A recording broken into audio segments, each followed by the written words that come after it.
Obi-Wan won the pierogi.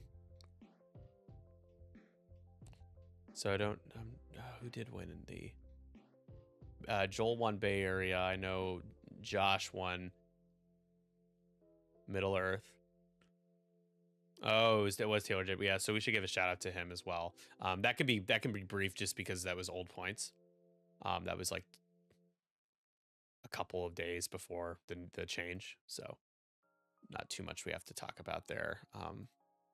But he did very well, so give him the proper shout out. Hello to the live subscribers watching on Twitch. Hello. We're just getting ready to start a recording here. I'm actually pulling up all the roll betters on my end just so I can read off the names of all the winners. I feel like I should do that since Conquest is technically over before the qualifiers are over. So just pulling that up, almost done doing that.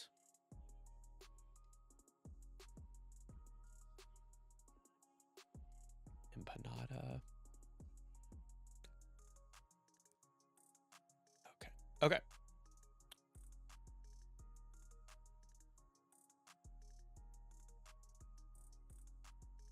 Do scroll. All right, I think I am ready to go.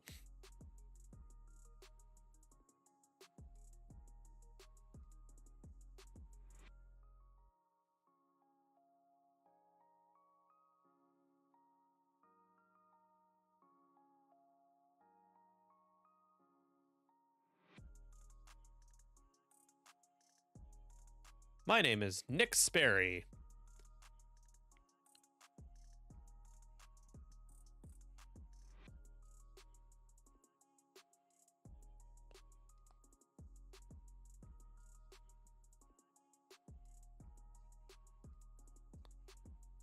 What? Let's go. Oh. Boo, that was awful. Come on, Andrew Oler. Yeah, well. Yeah. Sarcastic clap. Yeah, thanks for coming back, Andrew. I know this was like the last it wasn't the only time that Andrew and I would be able to record this, but before the holidays, if we wanted to get this out in a meaningful or a good amount of time, we needed to do it today. So thank you for making the time.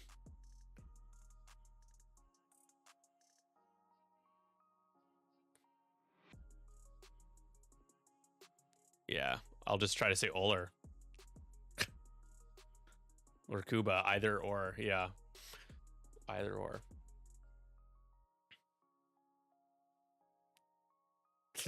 Oh, that's right. Oh, I forgot about that.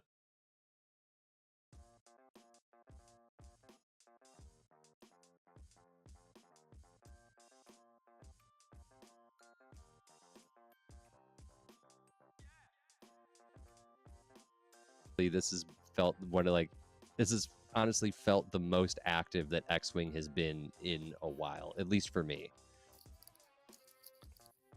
Yeah, I mean, I'm not on the front lines like Oler is, winning multiple championships and building the most degenerate list that actually make me want to cry watching from a commentator perspective. But I agree with that. I'm feeling so much pressure, in a good way. I thought we were kind of winding things down until we wound them back up again, and I'm here just trying to find some time to breathe. But that's not necessarily a bad thing. I think for the X-Wing community, that's a good position for me to be in, for us to be in. Yeah, I mean, yes. Super TLDR, exciting. yes, for sure. Yeah. So speaking of all the new lists that were on display in these last two tournaments, I just kind of wanted to go around and just kind of kick off this episode with an impression on what you feel the new XWA changes are, because they are fundamentally, I think, a pretty big change in the game. So I was going to kick it over to our guest on what your impression has been. It's interesting. It's been kind of a different world, a different beast, List building feels both more open and more restrictive, in that I feel like you have way more options now, in combinations of things. It's not just like a 4-4 4-4. But they've toned down the power level again, so it really feels like lists are missing something almost from 20-point land. And objectives feel a little less important, but they did matter. They still matter enough that They're worth that playing. they're worth having around. They're worth playing. It's not Yeah. not just you can ignore them. I don't know. It's interesting. It's kind of adjusting to a new world. It feels similar, but a little odd, you know, to transfer over from 20. So in a good way, though, I think. Yeah, Yep, I mean, sure. I can jump in real quick. I've Yeah. been pretty confident in summarizing the changes as the X-Wing Alliance wanting to see over the span of an average game of X-Wing more total destruction occur on the board. And so the changes have been made to kind of emphasize destruction. You know, it may be before, let's say your average game, you had 3 ships taken off the board, maybe 4. You're more likely to have a player or both players lose half their list over the span of a game, especially if they're evenly matched and all of those things, you know, average on average kind of thing. Which is a little bit of a deviation from, I think, what, at least as someone who streamed and has watched so many games of X-Wing, I feel like I can speak to this. A little bit of a deviation from what we had been seeing before, where people were kind of from the get-go opting in on a strategy of, I'm going to play 60 to 70% objective focus and supplement my victory points with a ship or two. And now it's, now what you need to do to focus on trying to get 60 to 70% of your points via destruction and supplement your victory points with objectives. So the weight balance, the weight of things have changed. And it's definitely, I think, shocking for those who really mastered objective play. I mean, I've said it many times at Worlds this year. I scored 18 salvage points and I killed Sabine, and that's how I won a game against a very good opponent in day 2. So like, I felt confident and comfortable playing that kind of way of X-Wing, but it doesn't mean that it was my favorite way of playing X-Wing. So I also think since XWA took over and introduced half points on everything, I think this is kind of the intended direction they wanted the game to go in, with 20 and half points and scenarios. I felt games escalated a little too quickly and were actually a little too fast. I felt that the points added up too quickly and games would be unresolved. When it was 20 points? yeah, that's fair. I mean, I agree with that. I think that if you're going to do like the half point on ships, the 50 points is where it wants to be. I was going to say this feels the most like 2.0 I've felt playing 2.5 as far as the game pacing goes. And even the way that lists are built, like I felt myself constantly when I've been playing, like getting flashbacks of like the 2.0 days strategy wise.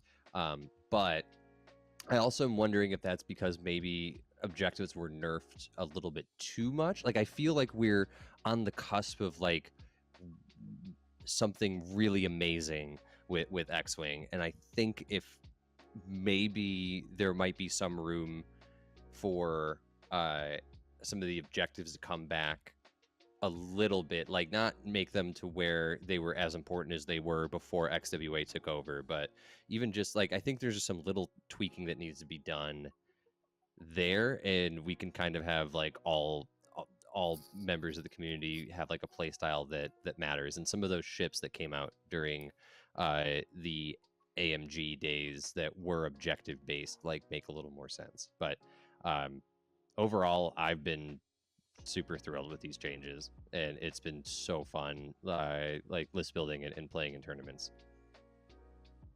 Yeah, absolutely.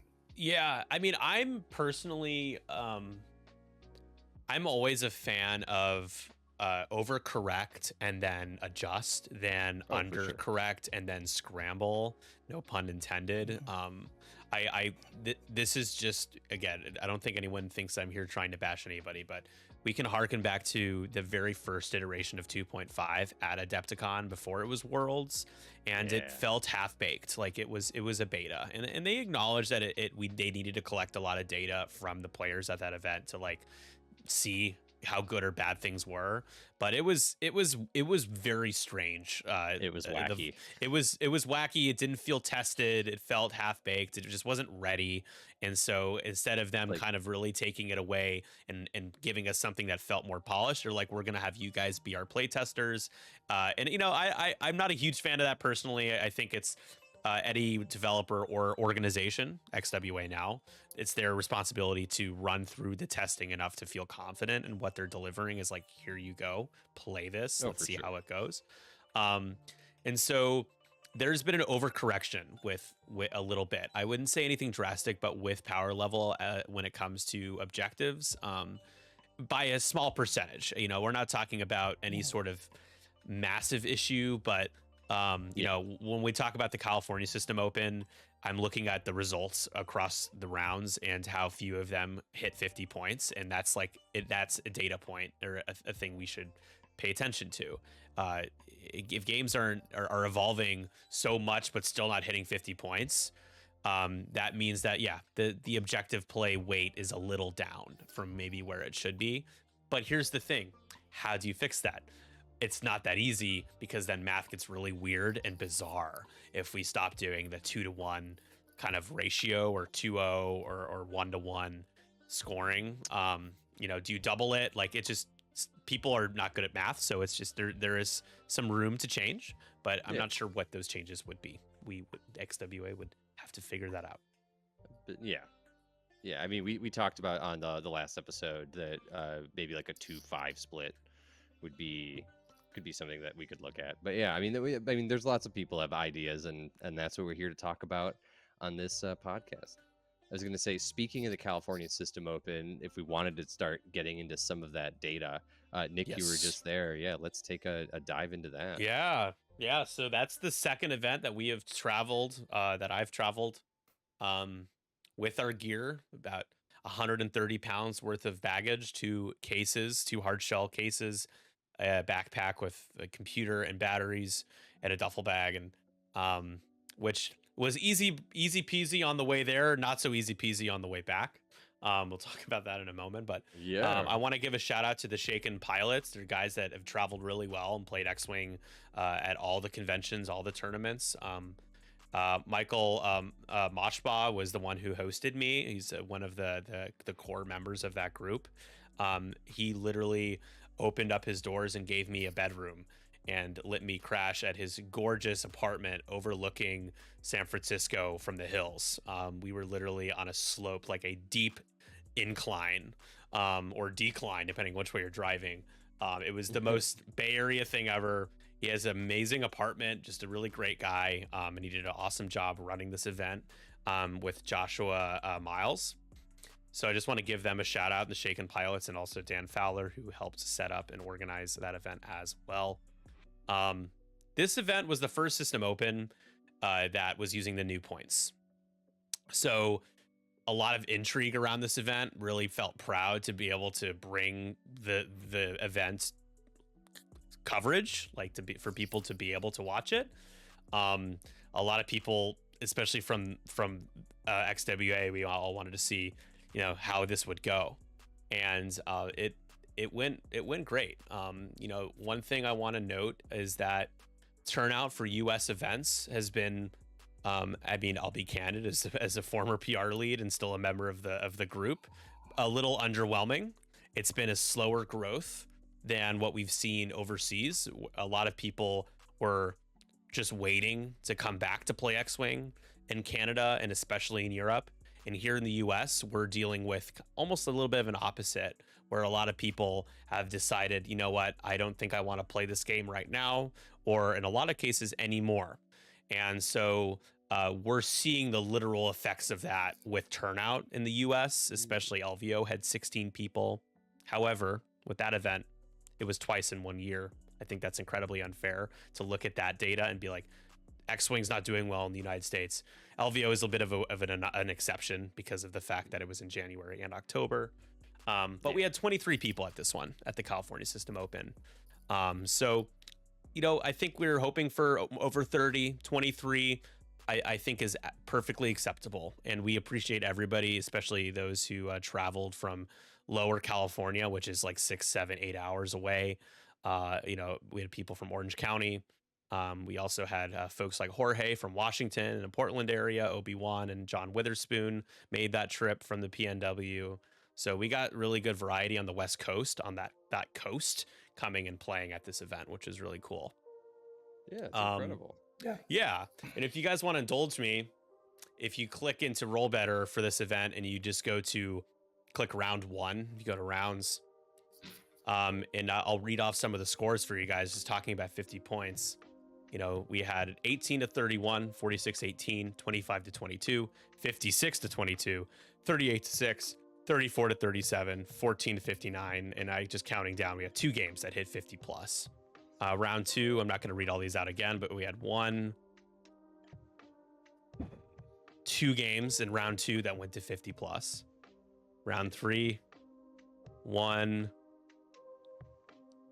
game. So there's a bit of a trend. You have 11 tables, and only 1 table is hitting a victor with 50 plus points. So I mean, table 3's got 49, 45. Right. Some that were in the 40s, but because people are playing more rounds now, which is a good thing. So they're playing more rounds. They're hitting time, but they're hitting time before they're scoring that. They're getting to that threshold. Round 4, people seem to start getting the hang of it, or they just decided to joust because they were tired, because we had a lot more hit 50 plus in the final round. It's just, I thought that was really interesting. The games on our stream, only the last one hit 50. It was basically a theme of playing to time and just trying to get to 40. So it's a small sample and it's kind of way too early, but I think we all agree and that there is a little bit of wiggle room to work with here and balancing. But again, like I said, overcorrecting, adjust later is always better and safer to do. Yeah, for sure. Day 1, we played at Foundry and Lux. Sorry, I'll wrap this up. Which was a beautiful restaurant. This is a venue that I played at the last Golden State games. The Shaken Pilots know the manager there, so they were able to play at this beautiful restaurant right near the water, not too far from the water, and this little downtown office complex area with some nice restaurants. And then day 2 was at their game store, Gamescape, in the actual San Francisco proper, where they play their game store. So we had to set up and tear down, and then set up and tear down again, which was an exhausting trip. And then I got stranded at Oakland because my flight was canceled because of the snow in Chicago. So that was a sad end to a really fun trip and successful trip. I had a 5 a.m. flight the next morning and had to book a hotel and stay there. And Southwest didn't comp me for anything. So thank you to the patrons for giving me a hotel room. I appreciate that. It's not that I would have been homeless or whatever without that help, but it helped make me feel less bad. So thank you. Anyways, that's enough of me rambling about this event, but I do want to shout out Dominic DiCarlo for winning it. And we can talk about Top Cut in a second, but I want to throw it over to you guys about anything that you noticed just looking at the insights and the overview for this event in particular. A lot of Republic in the top half. I think 4 of the top 8 are Republic, so that's interesting. Yeah. And we're still seeing a lot of 5 shippers too. Republic players with Jorge and Obi-Wan, but I've never heard of them. Never heard of them. Most of the lists in the top are 4 ship lists. Yeah, 4. So that's probably something that we're gonna get more accustomed to seeing is expecting 4 ship, but not being surprised when someone brings a 5 ship list. Mm-hmm. Although at number 12, there seems to be a glitch because Hitman has a 28 ship list. So, but it's funny. That's just a glitch. So I was just curious though. I'm just trying to think when, how soon after new points did this come out? Like the system open was on the 8th. It was 10 days ago. And so new points have been around for what, maybe 2 weeks at this point? I think it was 2 weeks. Yeah. Yeah. Yes, So yeah, this that is the sounds first right. major I'm like going back tournament. to XWA announcements. It looks like that post was on the 3rd. Oh wait, November 3rd?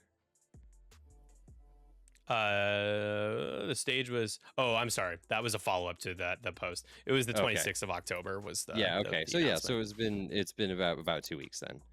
Yes, sir. Because I was like, that would have been crazy if it was 5 days. Crazy. Yeah, 2 weeks. Yeah, so this is what everybody's kind of, first trying to figure out what's going on too with their lists. But yeah, 56% of the field, or 57%, brought 4-ship lists, and then 30% at 5. And I think that's what we've seen with these new points. Not only is like the power level gone down, the average ship count, I think, was now back to 4 instead of being 5. Yeah, I mean, how do you feel about that? I as a streamer, I'm sorry to interrupt you, Andrew, but as a streamer, I love having having to keep track of less on the board. It's easier for me to be able to provide like what feels like a more comfortable stream and commentary. 8 ships on the board versus 10 to 12 at once is just more manageable. Now people are gonna be like, well, let's talk about the game, not about what the streamer likes. Like, yeah, I get that. But I think from a player perspective too, it's probably, I would think that a lot of people enjoy the fact that they can feel more comfortable bringing a 4-ship or even a 3-ship list that we've seen, a bunch of people bring now. But that's just my opinion. I don't know about you guys. How do you feel about ship count dropping? I think it's also easier on the players, remembering triggers for both players, your opponent and you. The ship count drops, you have a little less padding in between. Yeah, I would think that's also why we're seeing more. The games are going to more rounds that are happening too. Correct. Yeah. It's less setup time, even like all of that is exponential, like adds up to a snappier game. A lot less for both players to keep track of too, and more space on the board, less time thinking about your maneuvers, setting dials, and crashing into yourself, hopefully. Yeah, for sure. It's also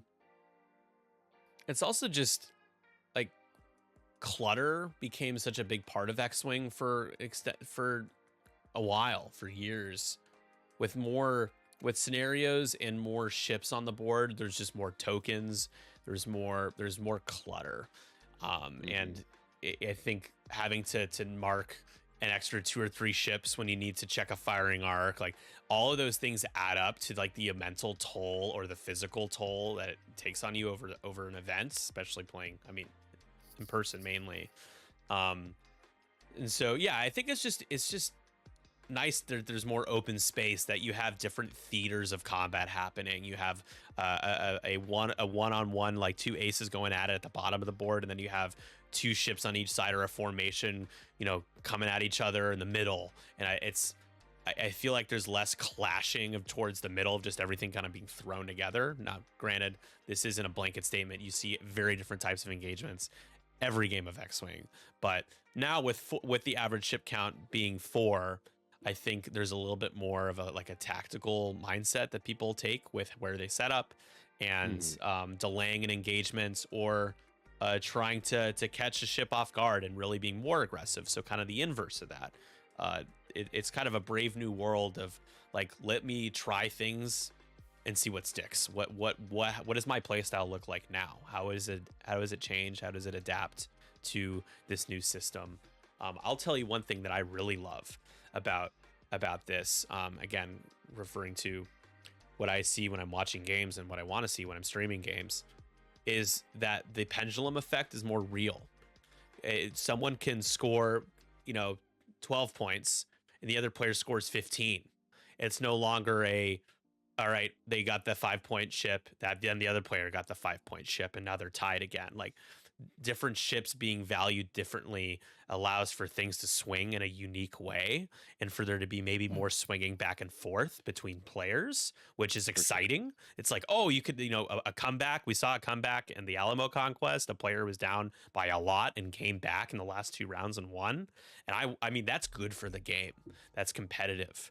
And so not everything being priced at the same value is good. That's a really good thing. Yeah, I Yeah, agree. And for I sure. think half points have a lot to do with that too, which I think that's probably one of the best changes that they put back in. Yeah, it was one that was speculated to be not as popular as it ended up being, because when we would ask, I mean, I asked this question to people at LVO like years ago, like what if we added half points in? It's like, well, how's that even going to work with scenarios and like where's the balance? I think XWA has proven that there's a way to make this work, and we found something that isn't perfect, but that is certainly getting people excited and that feels good enough, put together, as a full game to get to the 50-point threshold to win your game. And yeah, I agree. Half points, you can actually consider shooting at something that is worth a lot of points and has maybe a decent amount of health, or is just hard to hit because you get rewarded for trying. Whereas before you probably wouldn't.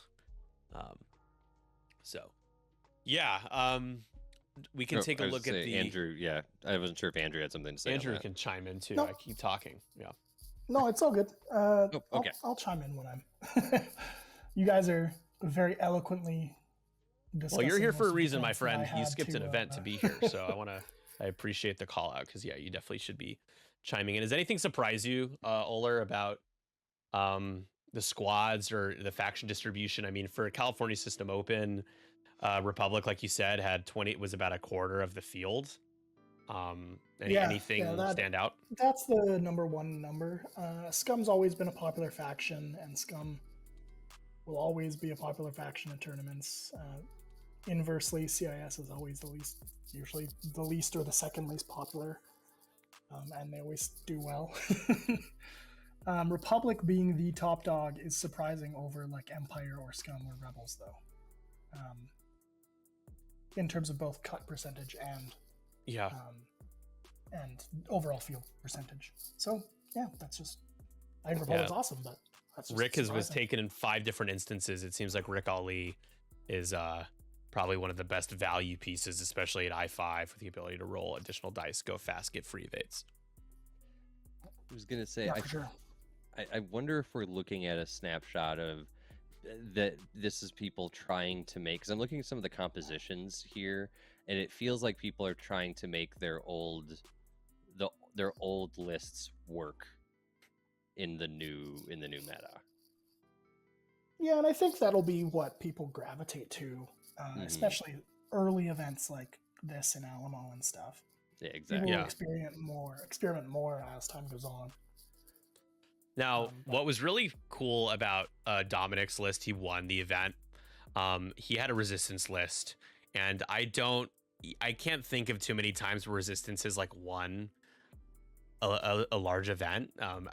Resistance has always been steady, but it's neat to see it triumph like this, especially a list that featured, talking about throwing back to 2.0, that features Greer Sonal, which no one's going to be excited about, but maybe the three of us, so it feels like that way, because Greer's just like nothing. Cool. He's just efficient, and he's a really good, solid piece. Free rotate after he fully executes a maneuver. But you get 3 RZ2 A-Wings and a 5-ship resistance list. Lulo has heroic starboard / and advanced optics. Finn has heroic pattern analyzer, perceptive co-pilot, and targeting computer. Greer has just heroic and advanced optics. ZZ has heroic prockets, advanced optics, and then Kaz has notorious R1J5 overtune modulators, targeting computer, and his fireball title. Very 2.0 to me, but with 5 ships. Yep. Yeah, I think it's a sweet list. A super cool list. You're right. Resistance is always the bridesmaid. They're consistently in cut. They're always doing well at events, but they rarely win. So funny enough, Resistance also won the Bay Area Conquest. So I think they just do well in California. There you go. Yeah, that might be it. That might just be it. Yeah. Delta 7B Anakin had become a lot of very, very good in the last 20-point iteration that XWA gave us, and then he Yeah. continues to see play in a dominant way now. So small sample, but Anakin 7B Anakin is so dangerous in the right hands. He is so good and so fun to watch. Good for the game that he's a factor again. He had been jailed for a while, and it was nice to see him start to get played more the last year, roughly, a little less. More Z95 Stub getting played. But why don't you talk to me about the scum list here, number 4 across, Andrew. Some very interesting pieces. This is John's list. Do you see it? The scum list? Yeah. Oh, there's 2 Andrews here. Maybe Kuba can do this one. Sorry, I keep forgetting. If you have it up already, I don't have it up. Okay, go ahead, Oler. You take it away, my friend. We got Baby Fan with Predator marksmanship. We got Dirge with auto blasters, which is something you don't see very often. Marksmanship, contraband. You have the Mandalorian in the Razor Crest with the Razor Crest. Electronic baffle, overtune modulators, and Jabba the Hutt. So he's getting those calculates for 5 turns in a row, baby. And then Dalen Oberos with Predator and Tracking Fob, which is an upgrade you do not see often. Yeah. Dude, this is sick. I mean, Razor Crest Mando. John won by a single evade result in his game on our stream for Top Cut. The top 8 game. Like his opponent had almost come back where he needed like 3 hits in a Mando, and Mando had an evade and was able to spend it to take 1 less needed for half to swing the game the other direction. Very exciting finish.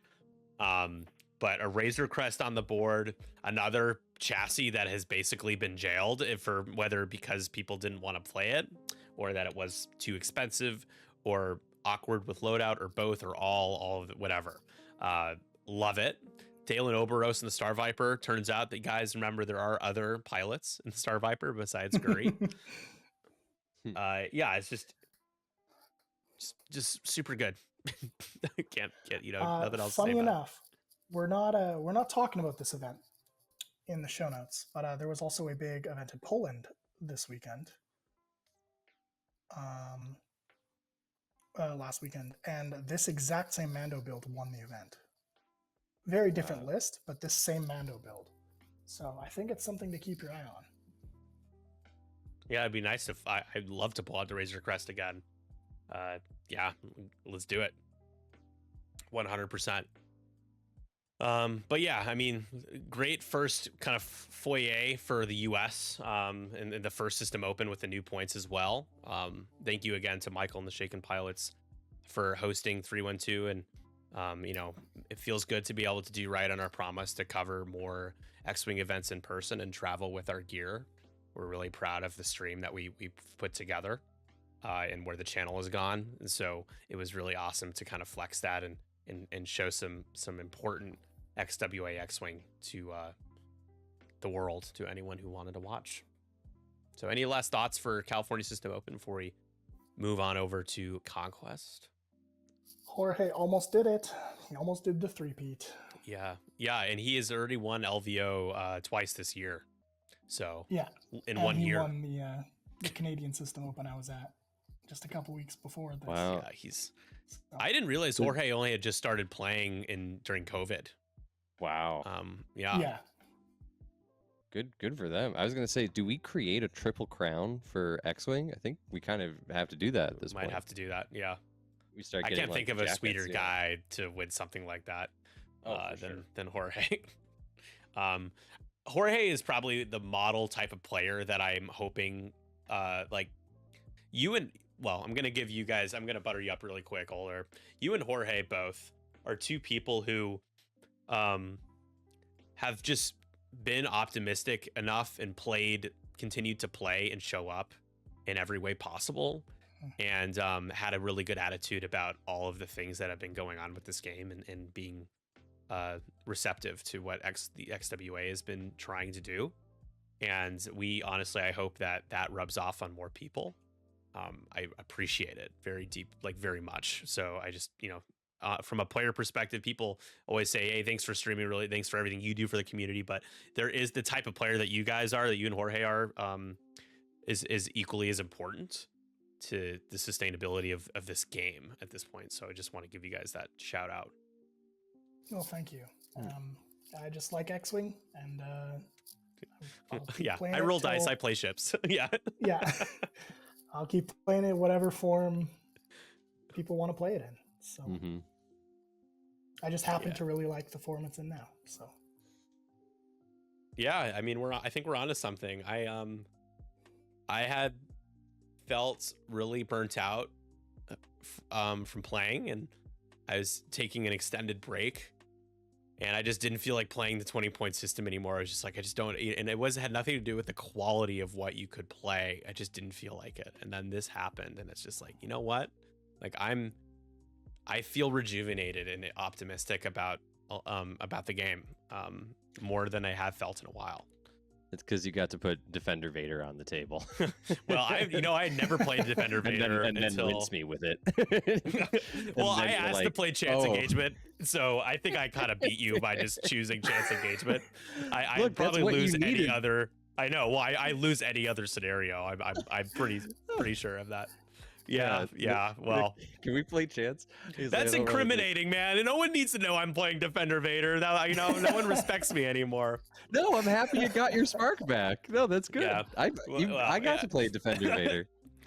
Yeah, I will say Defender. We got to talk about Defender Vader and Alamo. By the way, we're about to, because all of a sudden, in the history of the game of X-Wing, we have events where there's not just one Defender Vader list. There's like, on one hand, I can count with almost all my fingers Defender Vader lists. So I mean, really crazy.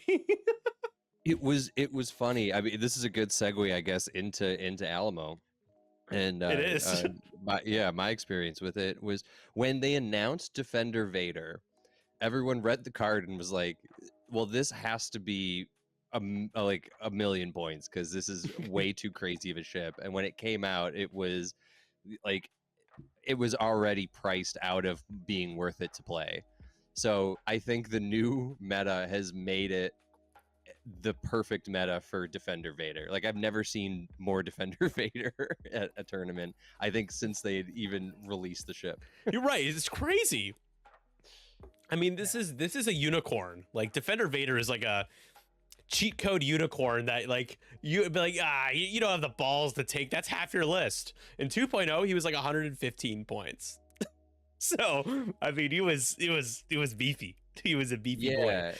I mean, that's one of the biggest changes we see going from the California the System Open to the Alamo Conquest, is the number of 3-ship lists. When, before we had 57% of the field was 4 lists, there was one person who brought a 3-ship list. Now we have 15% of the field at the Alamo Conquest is 3-ship lists. Yeah, and before we really dive into it, I just want to preface, for those that maybe aren't familiar, the Conquest series was a circuit of monthly tournaments across different time zones, with an invitational system for a top 64 Conquest in December. So we started in April with the Windy City Conquest, and did different themed conquests through November, and we just finished this last one, the Alamo Conquest, that we're about to really do a deeper dive into. And I do want to read out the names of all of our winners, including our 2-time champion guest, Mr. Andrew Oler here. But Sevwal winning the inaugural #1 first Windy City Conquest with a pretty brutal field, about 60 players, many of whom ended up winning a conquest that was in this event. We also had Tom Veal winning the Crumpet Conquest. We had a Bloody Brit take that one home. We had Obi-Wan win the Pierogi Conquest. We had, people in the U.S., including Juan, playing at midnight through the early mornings, that is dedication. Snaggletooth, Mr. Joel Springle, winning the Bay Area Conquest, and then Josh Calmooney beating everyone out for the champion of the Middle Earth Conquest, the one that I had the most fun with. You guys got to watch those back. It's the overlay names are quite hilarious. We also had Bay Knight Taylor Jacobs win the Empanada Conquest. I gotta give him a shout out. That's not one that we ended up having a podcast episode on, but he did win with Resistance. So just to say that it is possible. We've seen it now a couple of times. And lastly, Mr. Andrew Oler, I didn't mention Gotham, but you won Gotham and you won the Alamo Conquest. So congratulations on the 2-time. You clinched the #1 seed in the bracket for winning 2 of these. And I have another customs form to fill out. Yeah, and unfortunately, shipping to Canada is a nightmare right now. So it is, yeah. Shout out to David and Desi, the 2 people in Canada who, for some reason, out of all the other people in Canada that I ship to, their stuff always gets sent back to me saying it needs a customs form. Shout out to those 2. I feel bad for them. They have to wait so long to get their stuff. We have someone in the chat that I need to ban. Sorry about that. Okay. But yeah, so let's do a deeper dive. I love that call out, Andrew, the 15% of the field for Alamo, the final qualifier. And also, actually, you know what? Pause. Shout out to Andrew for playing his tail off and sneaking in with a final invite for the global conquest. You deserve it. You really did. Even though you went 2-2, but I thought you played really well. All this conquest you played in, so I think you deserve it. I know you deserve it. Appreciate it. Yeah. I mean, honestly, that's more a testament to just sticking in there. If you show up, it might eventually roll down to you. Exactly. So don't drop. Don't drop, especially at the end. You're playing one of these. You gotta play. Yeah, you gotta play it out. I know. Yeah, for sure. 3 ship lists though. How many Vader Defender lists? Can we figure that one? Well, actually, 3. in Pattern Analyzer, there were 3 Vader Defender lists. Yeah, okay. There were 3 Vader Defenders. However, also interesting, no list was ever repeated. Yeah, so that's good. There's so many choices in X-Wing. Yeah, in the entire the combination of ships. Yeah, no one repeated the same combination of ships. That's cool. They were all That's really unique, cool, actually. which is oh wait, no, I take that back. There was one. There's 2 people that have 2 Resistance players brought the same lists. But other than that, everybody else has the same has a different combination of ships. So I'm looking at ship count. So Empire 25% of the field, and then Rebels is 20, and then FO is 17.5, and then Republic at 15. Yeah, so big shift. Yeah, I mean, we're probably going to see serious differences and discrepancies between online events and in-person events, US based, and then same sort of thing across the seas with the Europe folks as well, the European folks. But I just want to give a call out to Iden Versio, Battle of Yavin TIE Interceptor. Yes, starting to see some play, especially at a cheap cost. She's insane. She at 11 points, way too cheap. This is absolutely. I played against her in this tournament, and she is a serious ship now. Yeah, which is great. Multiple times restrict damage, not cancel it, but I would rather play a ship that has recurring charges that allows me to a few times a game restrict or limit damage versus a one-time charge like TIE. They're different, of course, in different uses, but TIE Interceptor Iden, as soon as the product of Battle of Yavin hit the shelves, she was DOA, unless you're playing a scenario. So we're seeing that with Captain Yor. Captain Yor has gotten, I've seen at both California System Open and the Alamo Conquest here.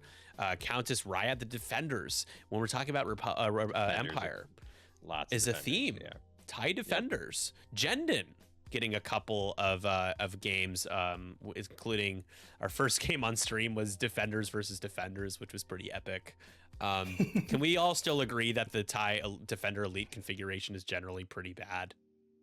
Oh, it's garbage, unfortunately.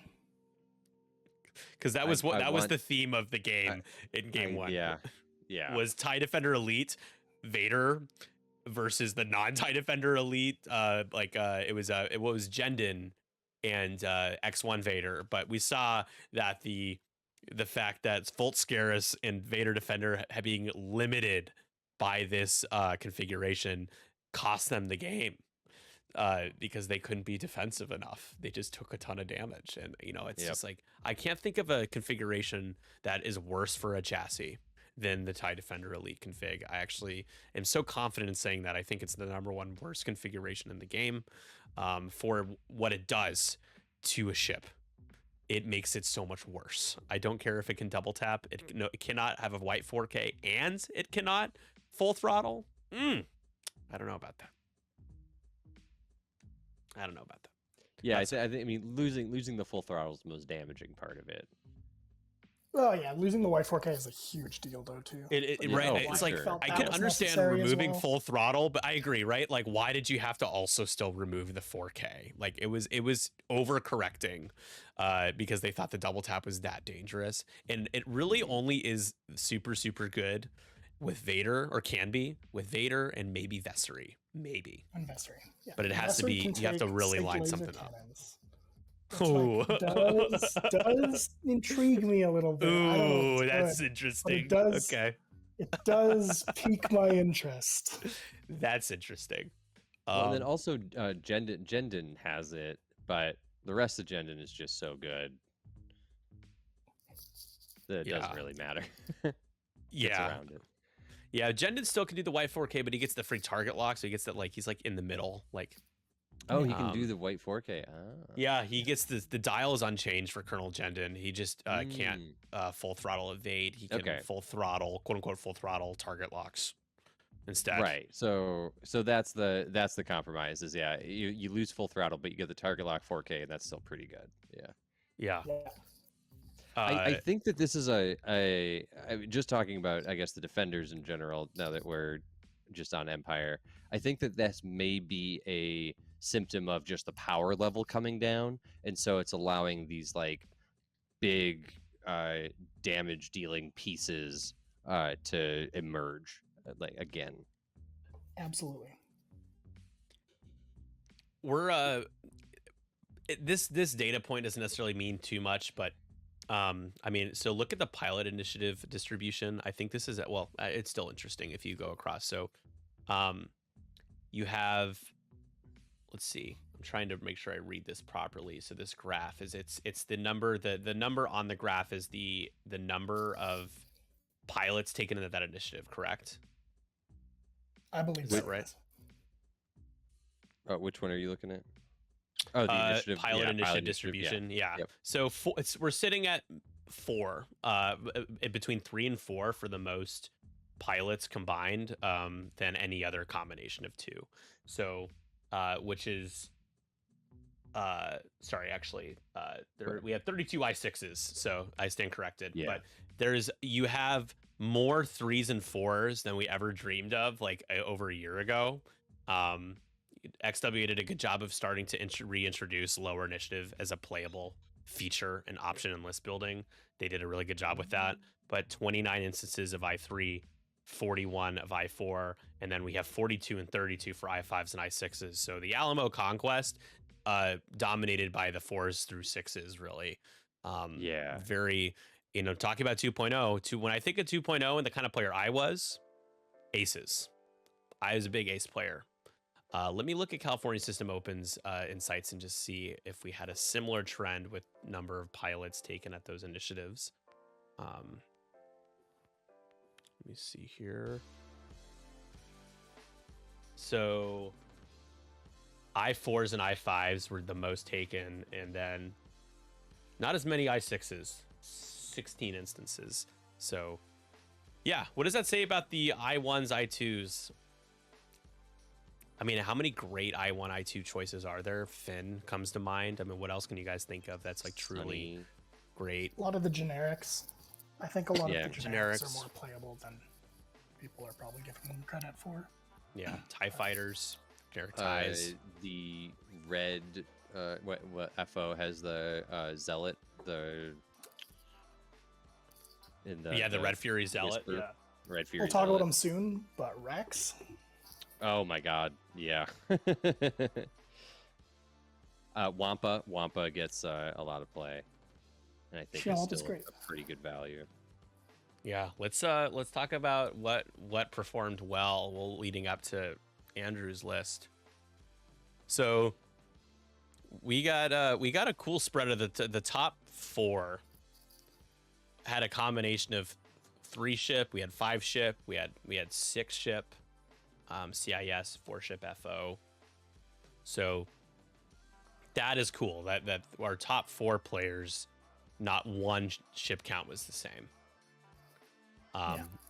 I want to shout out Felipe, who had a great comeback on our stream. That'll be up on YouTube. You can watch the VOD back if you're subscribed to our Twitch channel as well as soon as you want to.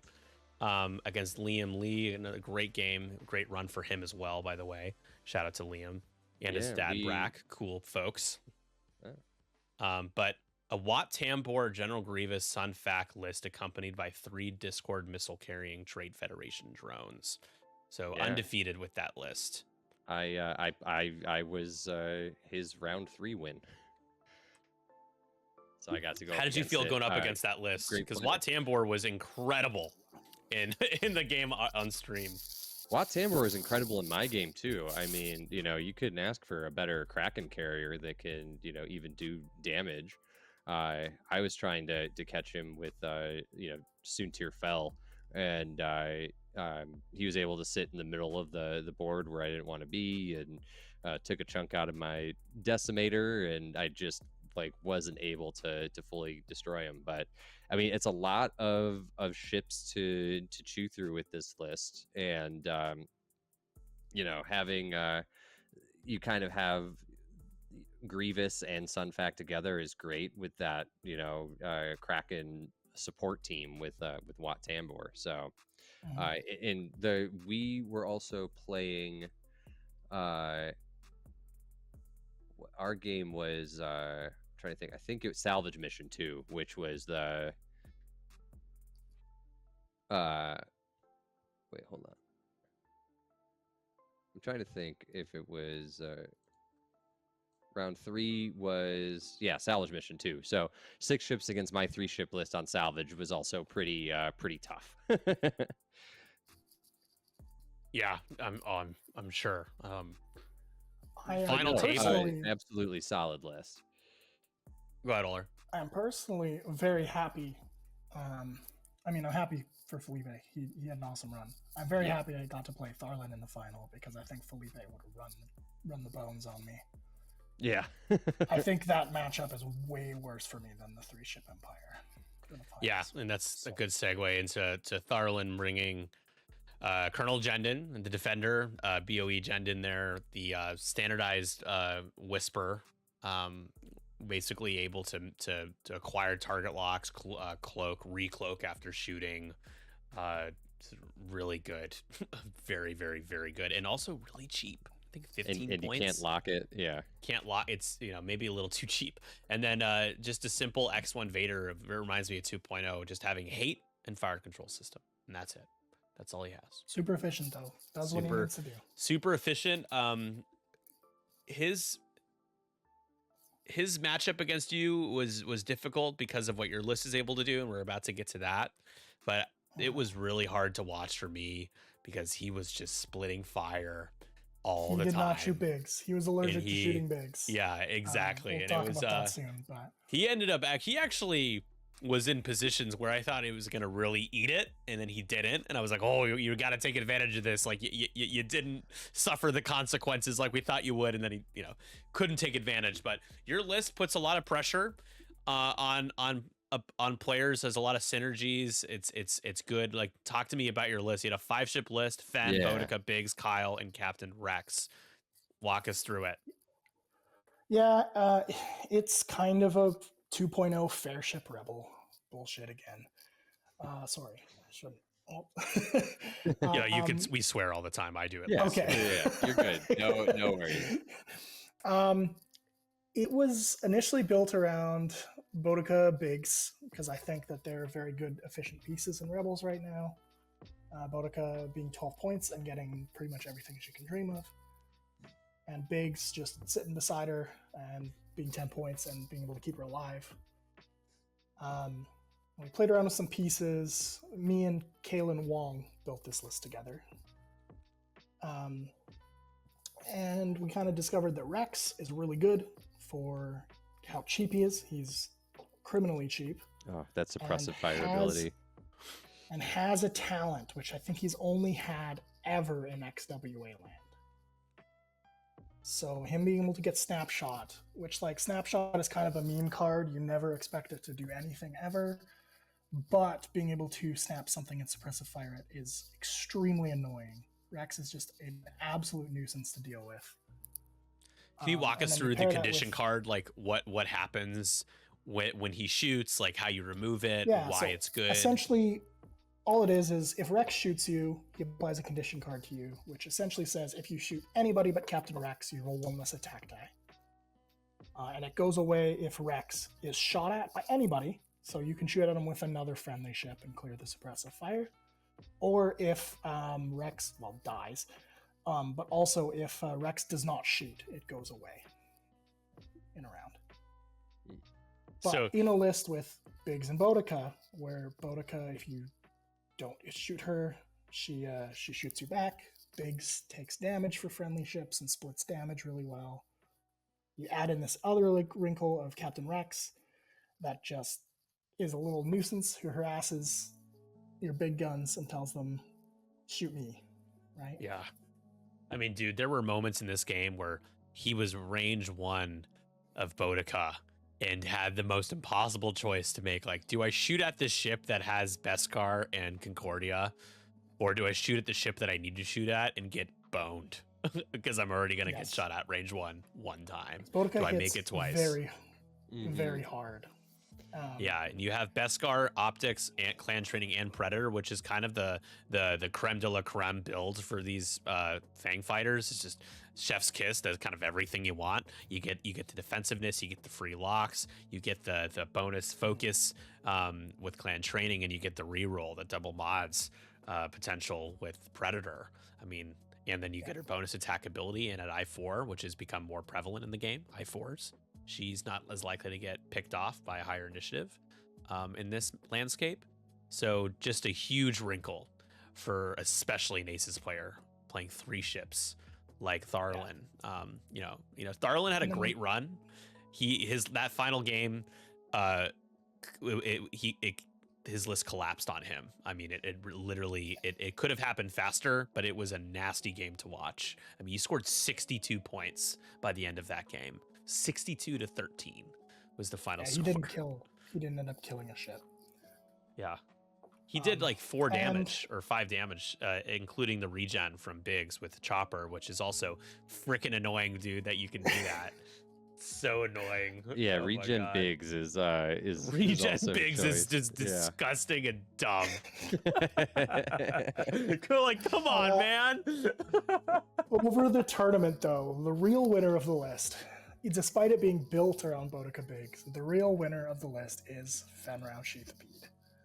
Yeah. The ship has been in jail pretty much since 2.5. And I think, including me, we all just forgot how good he is. Oh, dude, I remember playing him with Hera. Especially with the ship count coming down, Fen being able to just neuter an attack at will and being an I6 coordinate. Like, those 2 things alone are so incredibly valuable. It makes him... I don't know. He's probably not going to be staying at 10 points. Yeah. If you're building a Rebel list, you don't have to play the BS I was on, but I would highly recommend taking a look at Fenrau. At 10 points, yeah. Yeah. I mean, so the other thing was like, there would be a moment where it'd be like, oh, Fenn's finally dead, and then you would spend a force. I'm like, he's got the child. Like, I'd forget about that. It's just, and the child. That list is so silly for like how cheap it's stuff. You like regen and the child on all these cheap ships. So cheap. Yeah, Fenrau was the last addition to the list we came up with, and he ended up Yeah. being probably the best part of the list. The I6 coordinate is just so powerful. I remember like when I was playing just like the power of a jam at I6. Like when I was playing Han, Luke, and Wedge years ago, being able to roll up to somebody at I6, be the last to move, and full everything has evolved on the board in front of you, and you're just like, this is what I'm gonna do. I see everything that I need to do in front of me. Coordinate here, jam, or whatever you could do at I6. Either of those two things, they're so potent at the highest initiative. It completely changes the dynamic of a game. You can barrel roll people out of arcs that moved at I2 or 3. I mean, it's crazy. Mhm. Fen having the force really means that I'm leaning into coordinating every single turn with him if possible. Yeah. And it could be everything from as simple as giving my Rex, who's in the middle of the fire, an evade token, to barrel rolling Big Zerbotica out of arc, to just taking a lock with someone so that the crackback really hurts. Or my favorite trick, which happened twice on the final table, you coordinate the jam to Kyle Katarn at I6. Ugh. Yeah. Yeah, I saw you do that a too. lot of people. Yeah. Yeah, I saw you or do just that. So Too. that and that's even and just that's a- like even just neutering lock a second rotate. attack. Yes. Wow. You know what was really interesting was the game that you had against Riley, one of your former teammates or current or some Order 66 teammate. Former teammate. Yeah, he's former also teammate. a local of mine. So Yeah, and he and I played him at Worlds. He's a good guy. But I could have sworn I thought he was going to win that game, and you just yeeted the entire rug from underneath him so fast. I mean, like all of a sudden all of his hawks were dead, and he was dead man switching himself, and it was snowballing so hard. And it made, if people tuned in 20 or 30 minutes into the game, they would have had no idea that it looked like you might have been on the ropes for an engagement and that things were going to tilt in his favor. I'm not sure if you felt that way as a player in that game, but it seemed I was pretty worried about that game. Yeah. That game came down to two big things. One, the other piece of the list I haven't talked about, Kyle Katarn, with just Kyle Katarn's ability to be able to perfect information throw focuses. So I had second player, so he was able to pay lob tokens away from me, and then I was able to throw them with Kyle, which was a big deal. So I could guarantee a token that Paylob couldn't take. Yep. And the I6 coordinate. I was able to Bodica got bumped into Paylob. I was able to coordinate the barrel roll off of Paylob, so she was range on an arc. And then I clan trained before Paylob engaged, so he couldn't steal that focus. Yeah, and Sherman in the Twitch chat side of things had asked what was there a game that you'd almost had lost, and you kind of are answering it. But there's that game against Riley. You had Fen had friendly bumped and didn't have arc on any of the ships that had arc on your ships, right? And you couldn't do the Fen I thing. absolutely screwed up. And so that's where I was like, oh my god, like I think Scum's gonna win this game. And I'm sure everyone thought that. But you recovered, and that's another thing about that list is there's a lot of Rube Goldberg like Rebels list that if you like bump one time or you miss the coordinate at the first round or like one thing goes wrong, you can't recover. Like it's over. And this list has serious recovery potential, or at least you demonstrated it. Do you agree with that? Would you agree with that overall, that list and the general nature of those types of lists can be like that? Yeah. The Rube Goldberg lists, it's funny because I've been known to fly quite a few of them, but I actually typically don't like them because exactly that happens. One thing goes wrong or one ship dies and the whole list just fizzles, sucks, right? This and Heratani, the other list from way ages ago that I like flew and I guess popularized, are very similar in that they're very defensive oriented lists that just tank stupid amounts of damage, but they are a lot harder to shut off because of their defensive capability. If you can crack the nut, and get ahead, you will probably tear this list apart, but that is not easy to do in a lot of situations. I was gonna say there's a lot of redundancy built in. Yeah, there's a lot of redundancy built in. Everything does its job really well and helps do the job of what other ships want to do really well. Yep, So. you are once again the architect of what's going to give people serious heartburn and PTSD, and then be like, wait a minute, my casual games aren't going to always be like this, right? You know, those sorts of thoughts. No, I will say don't fly this list to casuals, Yes. casual nights if you want friends. This is not Yeah. fun. It is a list that the agency is entirely on your opponent for most of the game, and it is not fun to play against. Yeah, I will say the list is harder to fly than you think it is. Mhm. The engage is really easy because you kind of just unga bunga block joust with it.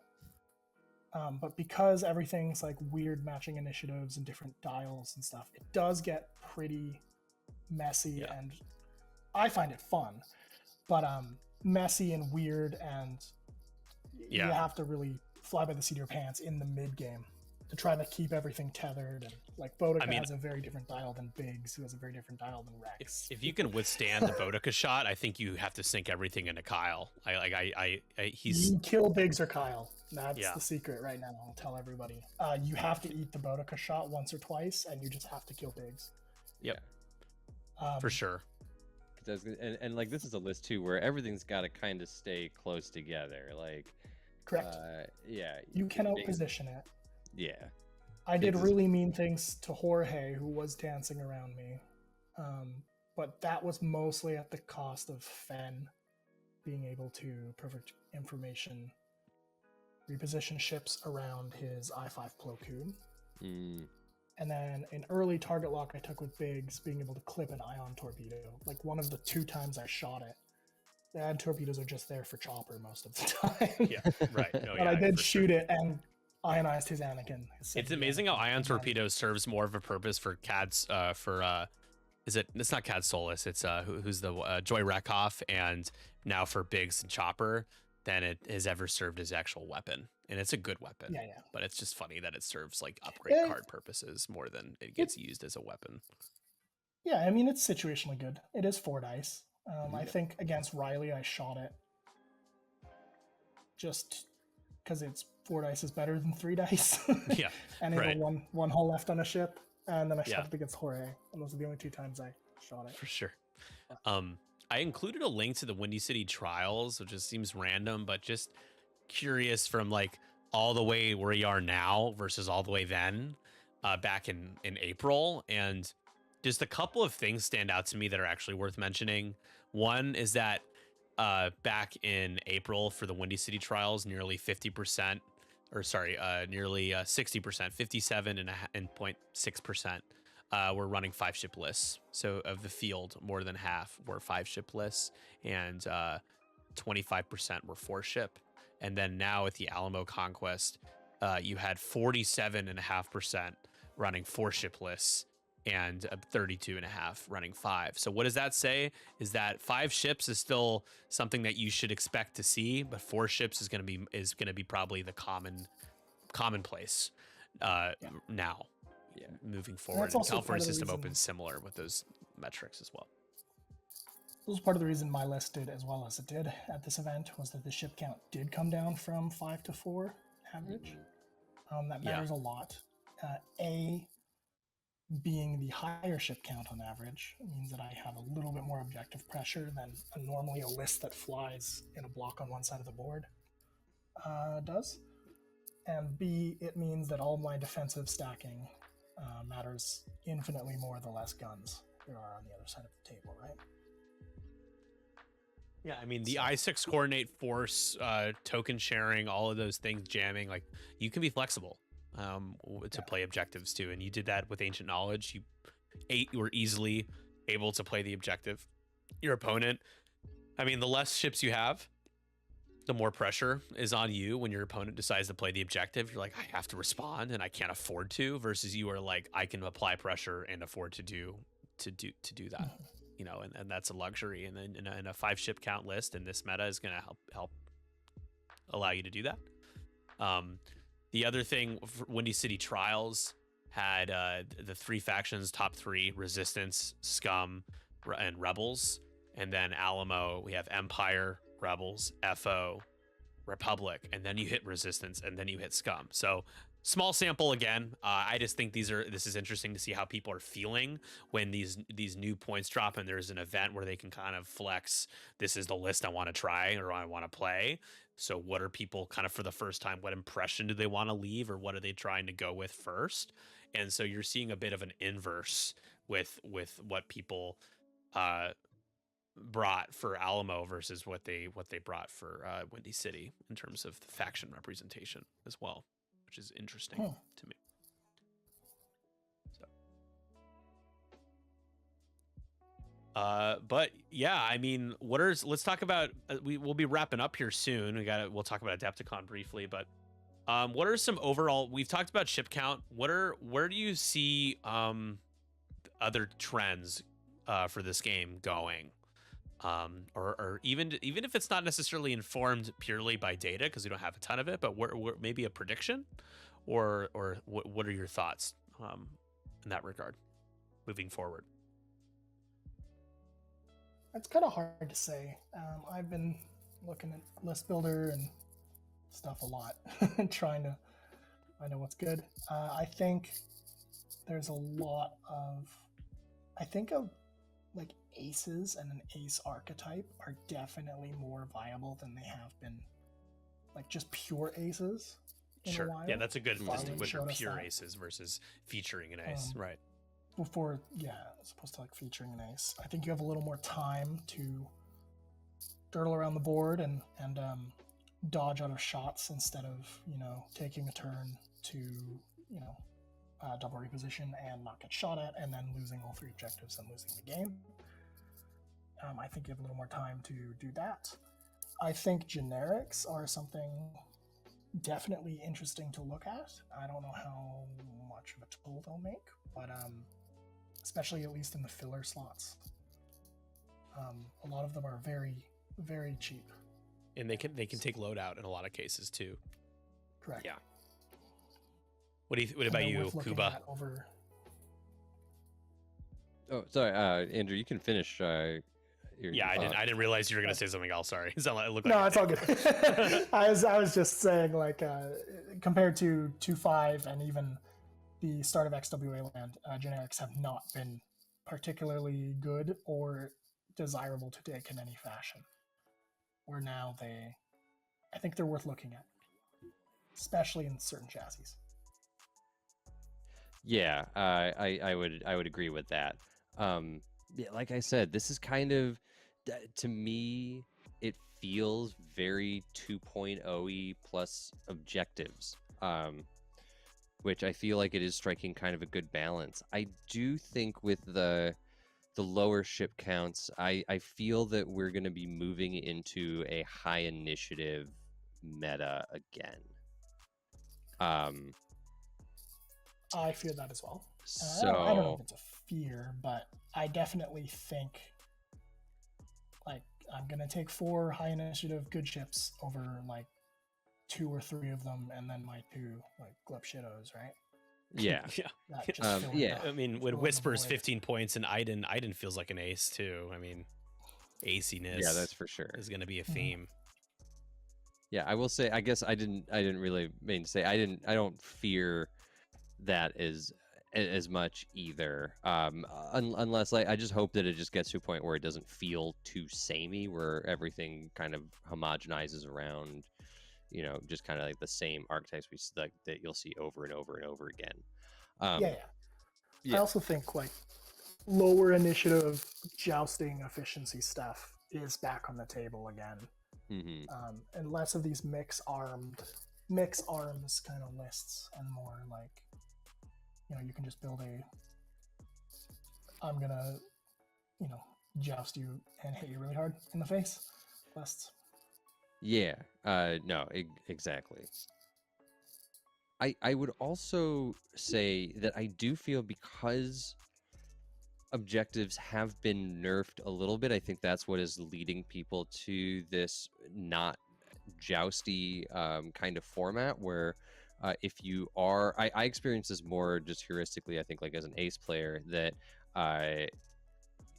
there is a lot more time to dirtle, especially I would say with the lower ship count that we can now go to later and later rounds, that we don't have to finish this game or get our points by rounds 5 or 6, but we're going to really see them in round 7 and 9, that we can spend the first 3 turns setting up and trying to outmaneuver your opponents a little bit more than just do the straight joust. So to me, that's been actually a breath of fresh air with this this new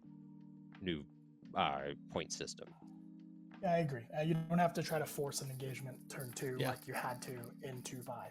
Yeah, and half points keeps you honest in that regard. You know, if you're going to make a commitment, you're committing more. There's a higher stakes to that decision than I'll just out double mod and alpha my opponent before they can kill my ship, so I win out because I won't lose any points, and I'll get all their points. You know, not the same dynamic. I think it's really interesting.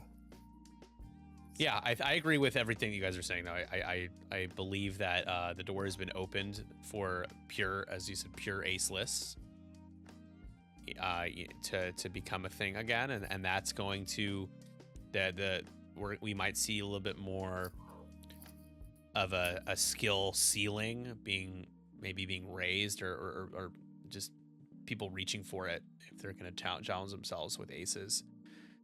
Especially some, like, again, Whisper, standardized Whisper is very cheap right now. So there are some things that we probably will see end up getting adjusted before or right after Worlds. I have talked to XWA about their plans for making adjustments before Worlds. There will not be any sort of comprehensive points change before Worlds, but there probably will maybe be some tweaks to things that would be concerning for, you know, the ultimate competitive event of the year, the season. So just a heads up for anybody worrying that XWA would change a bunch of things again. You know, we all agree it's time to kind of sit with this for a while. A lot of changes. Yeah. Well, let's talk about Adepticon as we start to wrap this up. Adepticon, aka Worlds for X-Wing in 2026, is happening in Milwaukee, here in the US. That's in Wisconsin, from March 25th to 29th. That's Sunday. Wednesday through Sunday, March 25th to the 29th. 312 Squadron is streaming Worlds. We made that formal announcement. That's the biggest milestone we've could ever hit as a channel. Wow. Is streaming Worlds. That's exciting. So incredible. Really hyped to be there with everybody and to show off what we've been able to accomplish in our channel and our standards and in front of a global audience. So you're saying we have a chance to win now because you're not playing, right, Nick? Well, I don't know if I've ever been that much of a threat to people like people like you, Oler, but I'm not too bad at this game, so sure, let's go with that. Thanks for blowing up my ego a little bit. Yeah, I mean, it's gonna feel weird not to play for sure, but I'm okay with it. You know, I can kind of, the longer I've done this, the more I can understand where Dion drifted into. I'm just gonna stream, like you know, before. Obviously, I'm not saying I'm drifting into I'm not gonna stream at all, but just that mindset, just like that. This is like my obligation first and foremost is to stream the event, and I care more about the community and social aspect than I do about, you know, pushing ships around all day and exhausting myself. I think I'll be stressed out enough doing the streaming, so other things to now be stressed about, but it'll be a great time. A couple of reminders for folks who are thinking about or planning to go to Worlds. First of all, I hope you can go, and if you can't, you should tune in to watch. It'll be 4 days of X-Wing. The event cart preview, which is like the events for Adepticon, all the games, all the things you can do, that doesn't go live until December 15th. So a lot of people were like saying, I didn't even think X-Wing at Worlds was happening. That same logic, no games are happening at Adepticon right now because there's no information on any of that available on Adepticon's official site yet. So just be patient. It is happening, 100% guaranteed. We have literally been looking at the floor plan for where we will be playing and streaming. So like it's happening, and there will be an announcement from XWA regarding those details soon. But remember, December 15th is the preview, and then event registration will be open January 11th. I don't know about you guys, but this seems a lot later than I'm used to.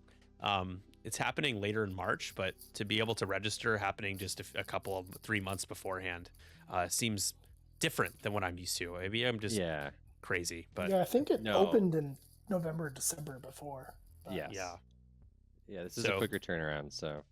yeah, for sure. But And this is then, where you get the inside scoop. Yeah. And Yeah. I mean, this is I'm basically leaking this. I don't think I'm going to get into too much trouble, but there will be I'm stealing this from the XWA group too as well, but the plan right now, again, subject to change, but very much likely pretty much close to being finalized, is having a heat on Thursday, the 26th, and a heat on Friday, a different heat 2 on Friday, the 27th. And then there would be a Saturday day 2, similar format as the last year in all regards, and a final / top cut day on Sunday, the 29th. So the quote unquote competitive events start Thursday the 26th and run through the 29th, 2 final table on Sunday. There will be pods on and side events on all of the days, and there will be doubles events as well, and maybe even more. We are securing the space for people to be able to play casually as well. We're working on incredible prizes. I just dove into that chat and took a look at some things that almost made me faint. So there's a lot to look forward to.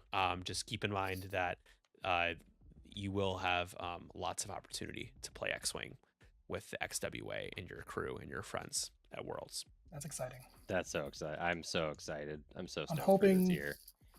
Hoping to make it. So I hope so, I'm man. excited to. Hope to see you there, yeah. Yeah. Again, anyone that's able to make it, this is an important transition year. 2026, a transition and growth year. There's been growing pains so far. It happens with what a game goes through when it isn't officially supported anymore, and the response from XWA and the community has been better than most games have received when they've gone through the same thing. So just, if you there will be a lot of people going, and there's, unless you're looking for a reason not to play, you should go if you're able to. Again, It's if you're just able. so much fun.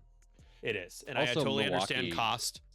Yeah. I get that. I totally get it. That's the most valid reason not to show up. Yeah. What were we gonna say about Milwaukee though? Because that's an important I'd say part. if you can't afford it, no. If you've been to Adepticon, when it was in Schaumburg is great. But this last year this in Milwaukee, it was just so nice to have like so much to do around the convention center. Yes. It was so accessible. And for people flying into, I thought maybe it might be a little more difficult getting from the airport, but they were like, no, there's like shuttles that go like right there. People could take the train like right Yeah. there. So like even that wasn't as much a concern. And it was just, I don't know also if it's because the weather decided to be like 80 and sunny for like that first day that we were there too, but it was just like a wonderful time. Nice. Yeah, unfortunately, I missed last year, so I haven't had the Milwaukee experience. So I'm excited. Got to come to the MKE. Yes, sir. Yep. It's a easier area to navigate, like Andrew said. More to do. It just feels more like you're a part of an ecosystem of a city than An actual Schaumburg. city, yeah. Because Schaumburg Right. and Chicago are far apart. They are not remotely close. 45-minute drive with traffic's not too bad. Yeah, So- all the restaurants aren't chains.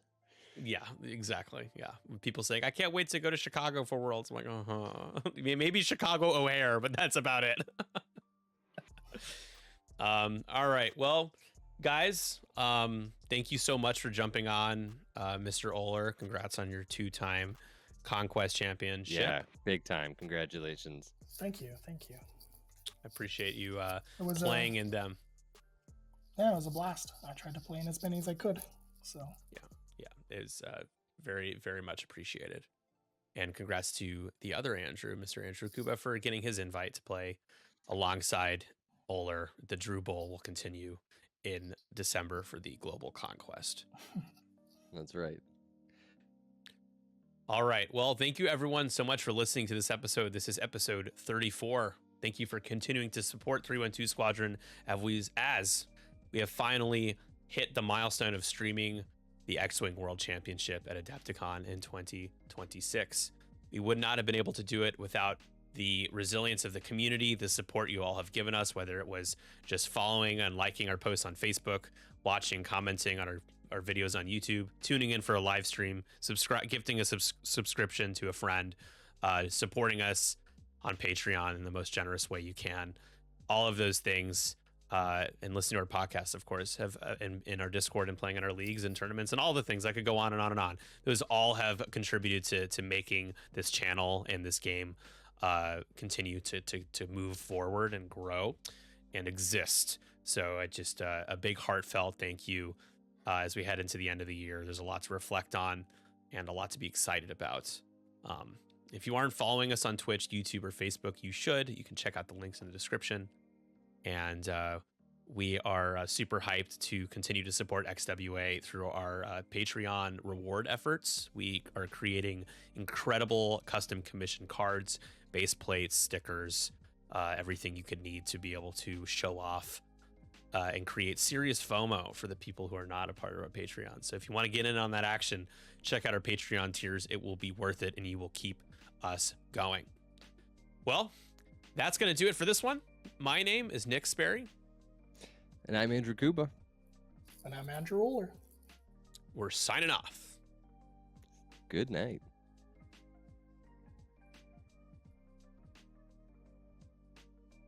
All right. That was a great one. That was real good. Yeah. Thanks, That guys. was super fun. Thank you so much for coming on again. Yeah. Oh, thanks, no thanks, worries. Andrew. Yeah, that this worked out. No worries. I'm happy to be here. So Thank you for missing an event. I know it was super last minute. Yes. Andrew had asked. He's like, "Is Oler joining us?" I was like, "Shoot, he should," but I don't know if it's gonna be possible. it's just it was It's just a my fault. weekly. Like we'll have weekly. It's not, but so it was that like, that's a wasn't good point. That wasn't a huge thing. I still appreciate it. So yeah. Yeah, we thanks so definitely much. appreciate it. And then also I am going to be flying your list in the NCX League now.